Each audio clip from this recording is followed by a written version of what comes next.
Domestic murders are not uncommon in any country. Usually they are revealed quickly and without difficulty, since the motive is obvious, and the criminal did not take care of either an alibi or evidence because he was drunk or in a state of passion. Most often, the household workers cannot even hide a corpse, and they flee extremely ineptly and clumsily. However, even among such characters, there are real unique ones. John Emil List, who killed his entire family at the end of the last century, successfully avoided contact with the police for almost 18 years. Perhaps the reason for what happened later lies in the origin of John List. He was born into a very devout family. His parents emigrated from Germany, his son was a late child, and the Lists could not imagine life without prayers, Sunday school, visits to church, and the correlation of all life realities with Lutheran postulates. At the same time, according to the killer, the pastor regularly at Sunday school, which affected the psyche of the young parishioner. At the age of 18, in 1943, John was drafted into the U.S. Navy. He was lucky. The guy did not end up on the battlefield, and at the same time managed to rise to the rank of lieutenant. List graduated from the University of Michigan, got a fairly prestigious job, got married, and his wife gave birth to 3 children. The family settled in a mansion of 19 rooms. In general, up to a certain point, John's life could reasonably be considered successful and prosperous. In 1971, List came to the conclusion that life did not correspond to his ideas about harmony and divine institutions. On November 9th, after waiting for his sons and daughter to go to school, the father of the family took out the weapon remaining from his father and went to deal with his wife. He killed his wife with a shot in the back of the head, but just in case, he also took a control shot in the left eye. John's mother was also in the house, who had long irritated him with lectures and reproaches for his lack of money. The woman was 84 years old, she was deaf, and she was also watching TV in her attic room, so she did not hear the reprisals against her daughter-in-law. Maria List received only 1 bullet in the forehead. The children were still studying. The killer was tired of his activity, so he took the newspaper, made himself a sandwich, and sat down to rest. When Patricia and Frederick came home from lessons, they were also killed. Each of the children was shot in the back of the head by their loving father. But John was unlucky with his eldest son. That day he was playing rugby for the school team.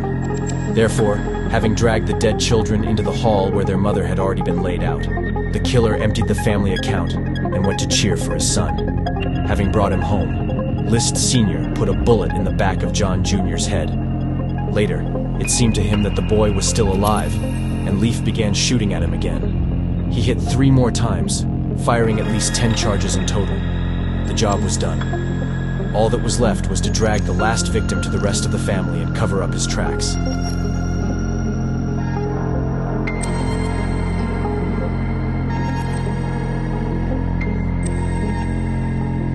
In his messages, he listed in detail why he committed the murder. In a letter to the priest, he also indicated that he had prayed for all the dead, but did not move his mother to the others, since she turned out to be too heavy for him. The letters were left on the table in the office. Then List took the savings that his mother had managed to accumulate, turned on the lights throughout the house and tuned the radio to a wave where religious programs were constantly playing. After leaving the mansion, the killer went to the airport. On the way, he visited the school, where he wrote an explanatory letter to the administration. It said that the children of the List family would not attend classes for a month because they were going to their grandmother. The letter was received calmly. John and Helen had a good reputation, so no one was worried. There was peace and quiet for a month. The criminal's efforts gave him a significant head start in time. They didn't look for anyone from the family for almost a month. Eventually, the neighbors noticed that the lights were on around the clock in the windows of the house. At their signal, the police arrived. The door was broken open, and a nightmare picture appeared before the eyes of the cops. The resonance of the crime was enormous. It can be compared with the uproar that arose around the kidnapping and murder of the son of the famous aviator Lindbergh. The excitement was also fueled by the fact that the above-mentioned crime occurred in the same state, only 39 years ago. List was put on the wanted list, quite quickly in the parking lot of New York Airport. Kennedy, the criminal's car, was discovered. However, the find did not help in his search. List Sr. left there by land, and it was not possible to trace his path. As it turned out later, the family man-killer moved several times. He lived in Denver, then visited Colorado and settled in Virginia. List was now called Robert Peter Clark. He remarried and got a job as an accountant in a large company. So 17.5 years passed. List calculated everything well, but did not take into account that technical progress does not stand still. In 1989, the New Jersey Police Department turned to America's Most Wanted for help. The program staff approached the task creatively. The artist working for her, Frank Bender, based on photographs provided by the police, sculpted a bust of the disappeared killer. Moreover, he aged his appearance by 18 years. Richard Walter, a police psychologist, formulated a psychological portrait of List, making assumptions about how he should dress now, what model of glasses to wear, how to cut his hair. Both were in the top 10. A neighbor of the Clarks identified the head of the family as the killer of 5 people and reported him to the police station. On June 1, 1989, John List was arrested in Midlothian, a city located in Virginia. The arrested criminal denied his guilt for 6 months, insisting that he only looked like the killer. However, investigators were able to obtain fingerprints taken from John Emil List when he enlisted in the army.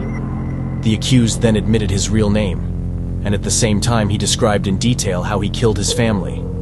According to the killer, in 1971 an avalanche of misfortunes befell him. First, he lost his job. Moreover, he was either embarrassed or afraid to admit this to his loved ones. As a result, he accumulated $11,000 in loan debt, and the financial institution began to be persistent in demanding payment. List even had to take money from his mother's account in order to pay off at least the interest. Then the next blow. My wife began to develop dementia, and it wouldn't be so bad if it weren't for the reason. As it turned out, Helen had syphilis, which means she had a history of adultery. John List insisted that this information completely broke his psyche. In addition, problems with children also emerged, especially with her daughter. Patricia allowed herself to miss classes at school, became interested in the occult, and apparently even tried. A fanatical Lutheran, List began to fear that the girl would destroy her soul. Of course, from the point of view of a normal person, the situation was not hopeless. If you can't forgive your wife's infidelity, divorce her, and that's the end of it. But John believed that after the divorce, his family would go downhill, and he believed that he was responsible for their souls. You could sell your house, pay off your debts, and live on unemployment benefits. However, the offender did not trust social services. From his point of view, it was more merciful and reasonable to kill all loved ones, saving their souls. These outpourings made a deep impression on the investigative commission, so strong that a psychiatric examination was ordered.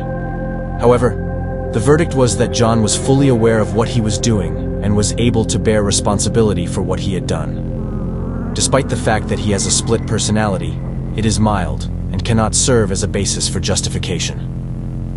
On May 1, 1990, the final hearing of the murder case of 5 people took place. John Emil List received 5 life sentences, 1 for each person killed.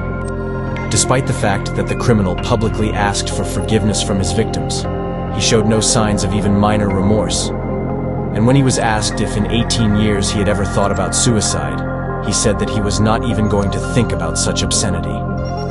In the spring of 2008, at the age of 83, John Emil List died. The cause of death was complications that developed after pneumonia. He was buried in Frankenmuth next to his mother, who was killed by him.